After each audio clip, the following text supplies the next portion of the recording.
Welcome to the inspirational, informational, and transparent Aviation Careers Podcast. In today's episode, we're going to answer the question, if you're in your 50s, should you go corporate or to the airlines? We're going to answer from two different perspectives. Number one, if you're just starting out, or number two, if you're someone who's thinking about changing careers. But before we begin, I just want to say thank you to all those that are listening and also watching us on the YouTube channel. I know it's been very challenging. We haven't been putting out that many episodes, but I'll tell you what, it's been busy at the airlines right now. Things are back. We're not quite where we used to be, but we're almost there. Prior to this pandemic, things are really picking up. And as you know, hiring is just going crazy. It has been for the last year or so. So it's changing our perspective as to whether this is a good idea or not to become a pilot. I always think it's a great idea to become a pilot. You just have to know your limitations based on where you are in your age in your life and what things are going on in your life. So that's what we're going to discuss today. I really want to unpack this because there's a lot of you that are kind of doing this as a career 2.0 encore career. And I think this person's question is just spot on for so many of you. If you're someone who's not doing this as a second career and you're just getting started, this might be interesting because we're going to talk a little bit about where the payoff comes. And you're going to be shocked what happens after about 5 years. And so if you're thinking about going the corporate route, even if you're someone who's younger, just getting started, I think this will help you.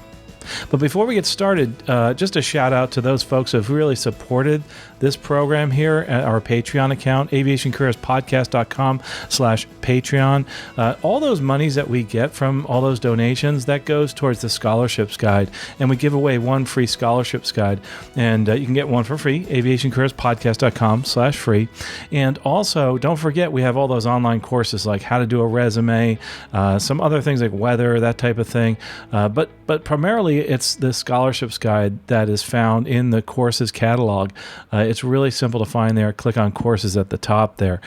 For $10 a month, by the way, we also have a bunch of courses you can get for free, and not for free, but for the $10 a month, and you can cancel that at any time. So some people like to do that, so they get all the courses, go through all of them, and kind of cancel after a few months.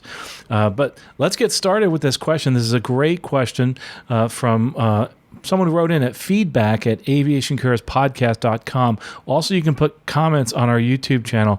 I do apologize. It's been tough for me to get back. I will say I have been working a lot, and it's not just me. It's every other airline pilot that's out there, and I have a lot of new things happening in my life as far as the airline is concerned, and as far as our business is concerned. I'll tease you with that. I'm not going to give it away right now. I think that's a good enough tease. But anyway, let's start with this person's email, again from feedback@aviationcareerspodcast.com. He writes, I've been a long-time listener of Aviation Careers Podcast. My goal is to finish up my rating this year and end up with a CFII, instrument instructor. I currently run a successful business that I work 2 to 3 days a week. It's taken me many years to get to the point where I can focus on my next career as a commercial pilot. My plan is to sell my business in 3 years when my daughter graduates college and pursue a job at either the Airlines or 135 Fractional company. I'll have a fairly well-funded retirement at that time, but hate to leave money on the table. As far as retirement goes, what would be a better choice? A 121 airline where my earning potential is approximately 12 years, I'm right now 50 years old, or a fractional like a NetJets or FlexJet, that type of thing, where I have almost 17 years of earning potential. I've been on all the message boards, and I'm even more confused than when I started. Quality of life is not a big issue, as my wife and I would not mind moving to a new city so we could live in base. These are all great questions, and I think this is a terrific thing to unpack. And the reason I'm answering this is I think this helps a lot of people make those decisions as to, should I look towards a regional or a 135. I'm also going to lump in there with this question. I think this might be implied in your question, maybe not, but I'm going to go ahead and answer it in the corporate world too, because the 135, the NetJets, FlexJets, jets, they actually are ones that have very similar type of benefits as some of the other, the bigger corporations and bigger corporate departments. So I'm going to kind of lump some of those big corporate departments into this.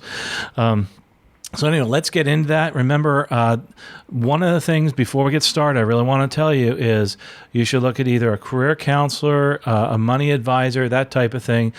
Do it yourself. Put it out on a spreadsheet with some of the numbers I'm giving you and some of the resources that we have. Aviationcareerspodcast.com/resources is where you can find some of these things, where you can get some of the things like the pay rates, what the retirement is, and that type of thing. I've been doing this for a couple decades now. And I will say over time, usually takes about 5 years, I'm going to say that right off the bat, to the point where it becomes profitable for you, about 5 years. Sometimes less than that, sometimes a little more, but around 5 years is that point where it starts to really benefit you to go to a 121 carrier. So let's take a look at that. So the benefits of a corporate or fractional. One of the big benefits is you're going to be making more money in those first couple of years.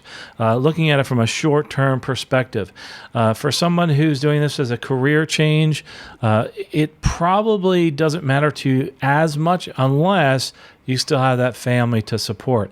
In your case, it doesn't matter as much, but look at those 2 years down the road. For those of you that do have a family and can't take that huge hit for 2 years, it could be tough.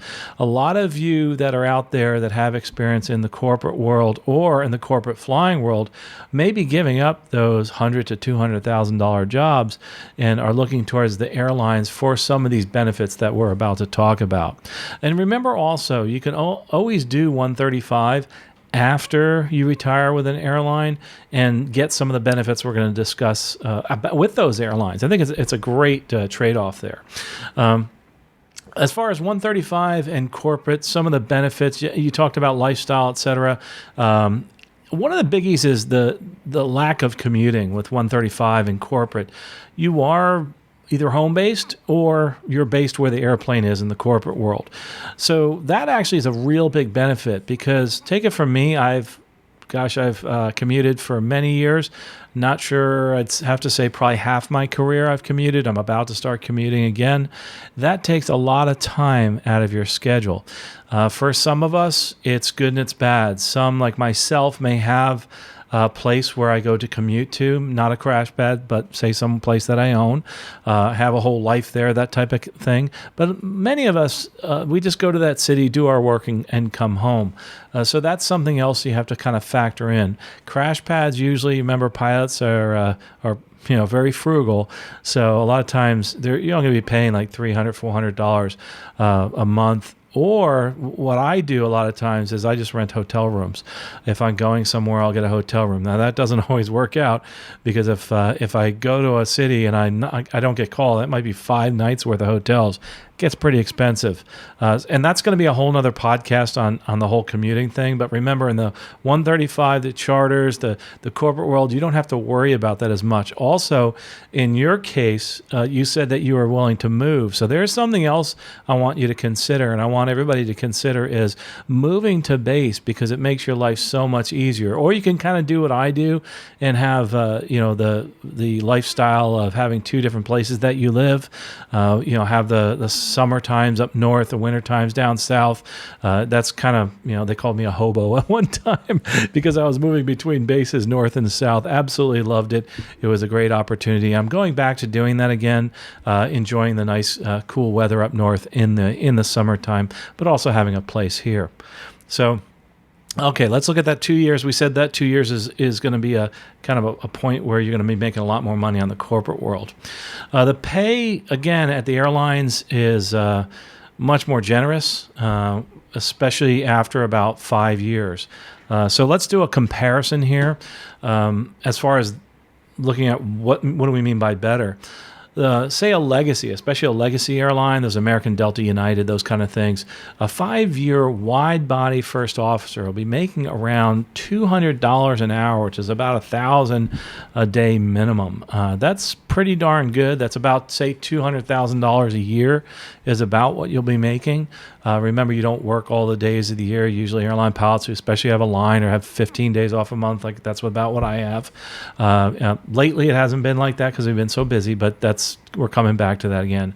A 10-year captain pay at, say, a fractional or a large corporation, there's a 10-year captain pay is about $200. So compare that to like a 5-year wide body pay at a legacy. You're looking about the same, but as far as upgrading to that legacy airline, at that corporate side, upgrading on that fractional corporate side, it probably take you more than 5 years to make that kind of money. So again, if you're just strictly looking at it from a money perspective, then yes, that's going to be better. Now, to go with the major airlines, especially with those 5 years, because remember, you have that 12 years. We're talking a 12-year time frame, and again, I'm talking all generalities here.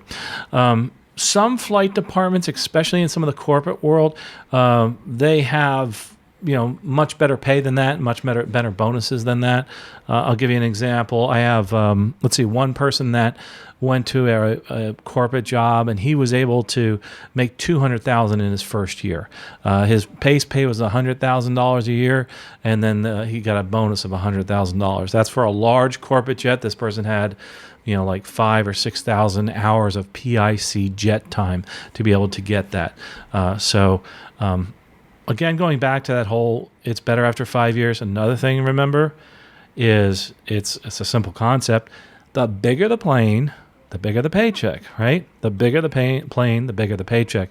That is true in looking at pay scales at airlines. That's true in most things in life, is that the bigger the plane, the bigger the paycheck. Not always true, right? Remember, those corporate jets are really small and they get paid really well. But in general, as you get bigger in the plane, both on the corporate side, but it's going to get bigger pay. The ones that can fly around the world, you're going to be paid better. Same thing on the airline side. A wide body, you're going to get paid a lot more money than somebody who's flying a narrow body aircraft. Some of those pay rates go up into the $300 an hour range. So that's kind of what we're looking at. Remember what I said too, if you're going to make captain at a major airline, I've said this a lot of times, it's around $200 to $250 per hour that you're going to make. That's $200 to $250 a year. Remember, it's all based on 1,000 hours per year. So this is why it as far as looking at the difference between a 121 and a 135 in corporate, it leans more towards that legacy. Again, remember, we're also looking at the fact, is this going to be something you want to do? Is this what you want to go towards? Maybe the 135 is a much better option for you. But I think one of the things that, especially this question asked, was the retirement side of things. So let's look at that. This is where I'd have to say the airlines really shine. And I didn't quite understand this till I started researching this. And this is probably the more important point. Let's not think about the pay as much as the retirement. On the airline side, some people call it a B pay scale. Some people call it a separate contribution because it's in the same account. Some airlines, they don't have B scales. They just have a contribution to the same 401k. But there's two things. A 401k enables you to actually save for retirement, but the company that you work for also puts money into that. Either they do that through matching, or in the airline world, it's a little different. Most legacies and low-cost carriers, many of the low-cost carriers, will put in around 16%. That's about the average that I've looked at, into your 401k on top of your salary. So say you put in zero, they're still going to put 16%. So if you're looking at just making $100,000 a year as an airline pilot, say, that's $16,000 a year that they're just putting in your account. There's a couple limits, and I'm going to talk a little bit about that.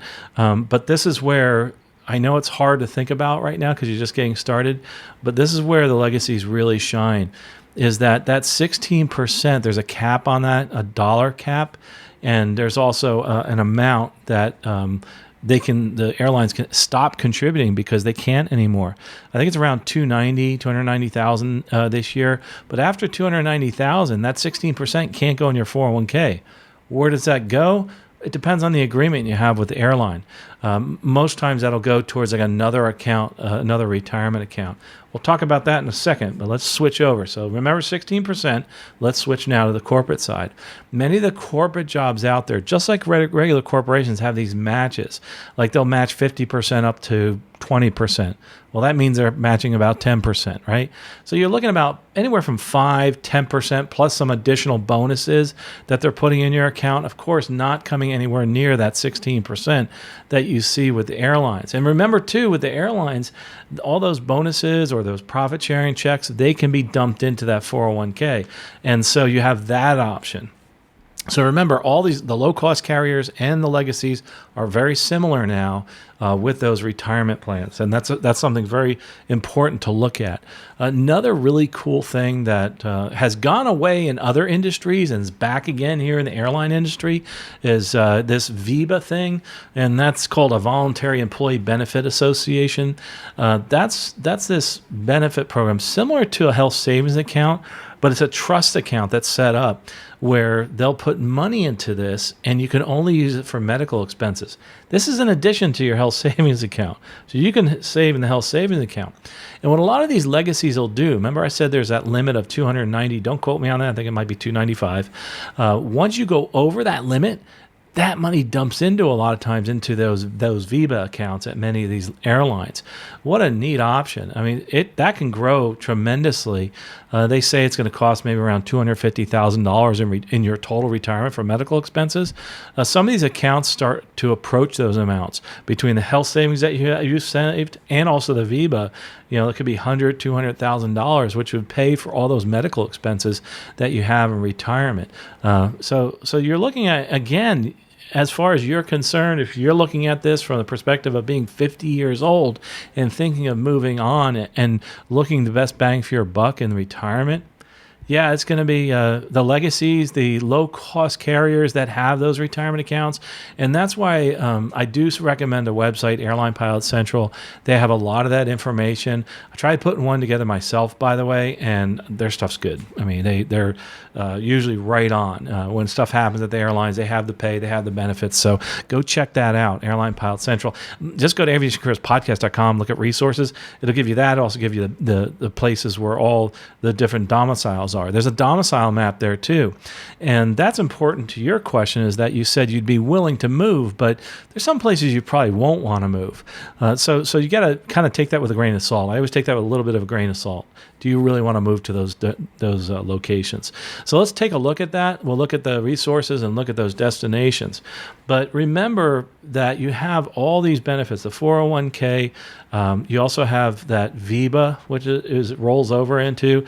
Look these things up. I'll have links in the show notes about all these things. It'll help you to understand the full picture of your retirement. I know right now for many of you just getting started, this seems like, boy, this is so far away. I'll tell you, it's not that far away. What was really neat? There was a young man who wrote in many years ago, and big hats off to him, and that was Swain Martin. He actually has done a great job in social media, and just recently he got hired into the 777 at United Airlines. And if you go look at the pay scales there and the retirements, just think about being that young and having that whole lifetime of savings. You definitely will have a comfortable retirement. And that's what we're looking at, is trying to have a comfortable retirement. Again, this is a big discussion about monies. That's important. But there's another thing too I really, really want to bring up. And it's not just about the money. In this email, he mentioned that he has a good retirement, that type of thing. The one thing I want you to look at is benefits, other benefits, travel benefits. This is where working for a legacy or an airline that has lots of partners with other international airlines is important, but the airline itself that has many destinations is a great place to retire from. And the reason being is that you have retirement benefits and travel benefits. It's really cool when you go to the airport and you see some of these retirees getting on the airplane, going traveling. Obviously, a lot of them do it during the off season. I do a lot of traveling during the off season. But you wake up in the morning and say, hey, let's go to Rome. And if you're flexible enough and you can do that, just walk out the door and go to Rome. Or sometimes I've done that, more so when I was single, I'd say, hey, I'm going to go visit my cousin in Denver. Well, what's the next flight to Denver? Well, I can pack my bag in 15 minutes. I'm going to go do that. That's the cool thing about the airlines. If you're thinking about airlines, 121, fractional, regional, what you need to do is, when you're looking at that, realize that you're going to be lower on the list too when you're a retiree. It's not like you're a regular employee. So you'll be in what they call the buddy pass level. And that buddy pass level, you might be waiting for a long time. We used to joke when I was at Continental Airlines. We used to joke about Honolulu because that's where everybody wanted to go. And you could always tell the pass riders in Honolulu Airport that they would dust them off because they've been sitting there for a week trying to get back to the States. It's not that bad, but it can be a little bit tougher. You just have to learn how to be flexible in your travel plans. Also, another cool thing about the travel benefits, we also have partnerships with cruise lines and all these other hotels. So these are other things you have to think about is when you're in that travel industry, what you are when you're with an airline, you get these partner benefits, which a lot of people take advantage of, but the majority, interestingly enough, don't at an airline. If you look at the total number of employees, the pilots are a very small amount. Then you have the flight attendants. The pilots and flight attendants a lot of times will travel, but some don't. I mean, there's a lot that just are sick of being at the airport. It's a challenge at the airport, and they don't want to be there anymore. So that's another thing to look at. So, but to conclude here, one thing I want you to look at is it better for you if you're in your 50s to go to the corporate or 135 side or the airline side? I'd say you as an individual have to decide that through both career counseling, also talking to maybe your financial advisor, maybe if you're good with math, put together one of those spreadsheets, talk it over with your family, because it's very highly personalized. For me, from my perspective, from looking at this, from talking to you and looking at your email, I'd say it probably is beneficial to go to the airline just based on what you want to do in life. But I could be wrong. I mean, this is where that whole conversation has to come in with you, your family, a career counselor, somebody who understands your situation. For the person that's looking at, say they have a flying job and they have a good flying job, and now they're thinking, gosh, I missed out on the airlines and doing all that world travel and the benefits there. If you are still in your 50s, yeah, it's not too late. You may have to take a step back for a few years. This is where it's important to look at those the figures on places like Airline Pilot Central. And one other little hack here: go to Airline Pilot Central, look at where the upgrades are, and kind of figure out where you'll be money wise. Can you afford to take that big cut in pay? I work with a lot of folks that are making those, over $200,000 a year, either as a corporate pilot, helicopter pilot, etc. And those are the people that have to really think this through. How long can I go without this money? It's also those people that are looking at the career 2.0. How long can I go with this decrease in my pay to be able to get to the point where I'm making that 5-year FO pay at a major, and where I'm actually somebody who's moving up and moving forward in a career that I truly love, and it gives me the benefits I want.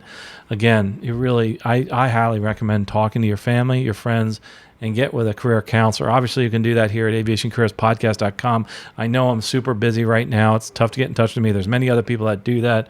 But I really think that this could be, I hope I've broken down enough stuff. This is a big overview. There's many other things we can talk about.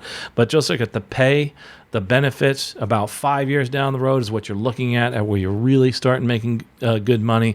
Money starts rolling in your 401k. Those benefits come. You retire, you get those free travel benefits. That's great for the airlines.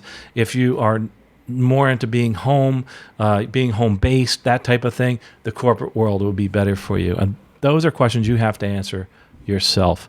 But I hope this has helped you. I hope this has helped you that's listening, that's either starting out or somebody here that's just maybe looking at a change, needs a change in life, either from a different career or needs a change in life from a current flying job that they want to move on, maybe do the airline type of thing.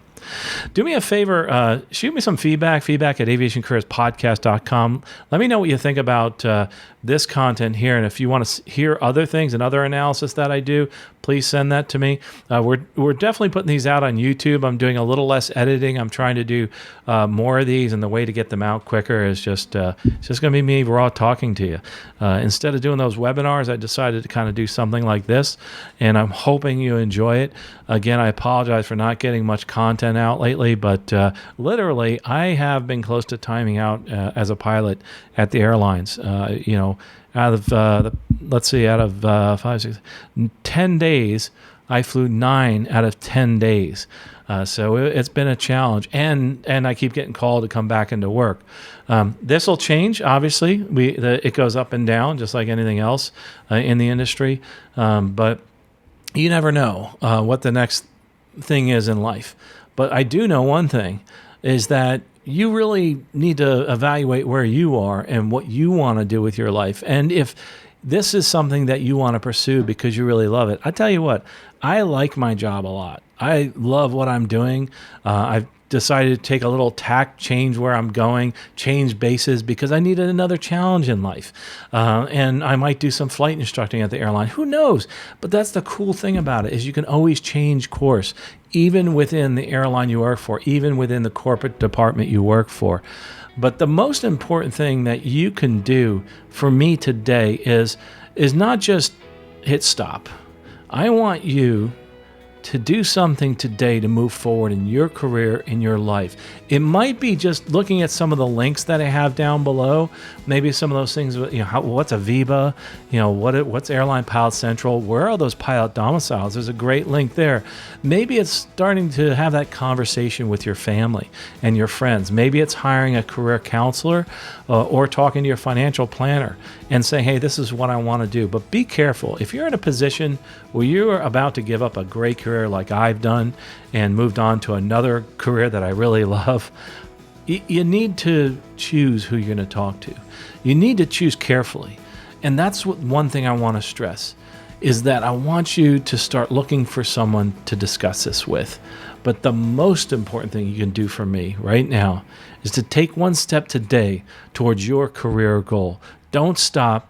Do it now. When you hit stop, I want you to figure something out. Either write it down, put a note down, but I want you to take one step today towards your career goal. Well, we'll talk to you next episode. Safe flying out there.